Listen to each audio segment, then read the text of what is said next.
Hi, I'm Bob Grant, President and owner of Relationship Headquarters, and we're a company that specializes in doing online coaching primarily for successful and business-oriented women. So here's the 5 ways I've learned to stay creative and inspired even while we're growing.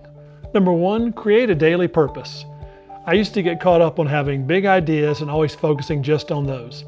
And that got discouraging because sometimes those took longer to implement than I had the patience for. But when I have a daily purpose each day, that what I'm going to accomplish today, what I want to set out, it makes it much more measurable and much easier to have motivation at the end of it.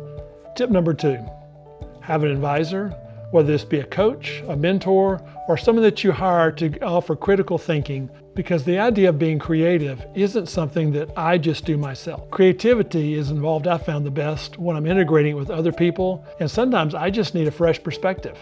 So I don't want just creativity left up to me. I want to have a team involved, especially someone who I think can offer value and insight and who will give me an honest answer.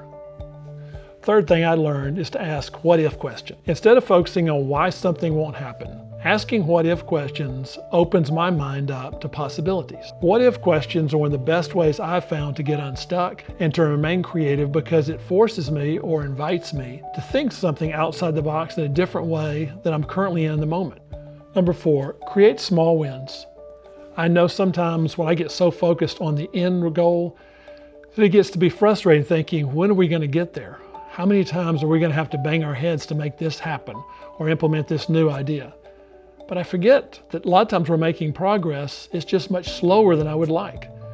And so when I make it a point to tie in to the times that I've done well, or we accomplish something small, just an acknowledgement, even if it's a small celebration, or something I would do with a client and remind themselves that was nicely done. Those help inspire creativity, because those small wins will remind me that I am on track, I am creating, I am building. If it's just measured by big success, that's a lot of pressure. What I found is I would rather have 100 small wins than 1 or 2 large ones. And number 5, it's really important to make time for what's important. It's easy for me to get caught up and work 50, 60, 70 hours a week in the business, because especially when we make progress and I get optimistic. But sometimes that actually makes me suffer in other areas, whether it's spending time with my children, whether it's actually doing stuff with friends, actually taking time to read.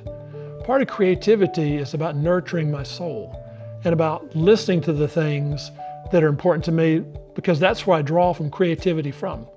If I put all my worth, or primarily most of my efforts, toward business and growing, that puts a tremendous amount of stress and pressure on my business to be fulfilling in all aspects. And from my experience, that hasn't been the case. So when I make it a point to remind myself why I'm working, why I created this company, why I serve the people that I serve, and then what things in my life help accentuate that. And I found that as I reinvest in myself, my clients are the ones that end up being served better here at relationshipheadquarters.com.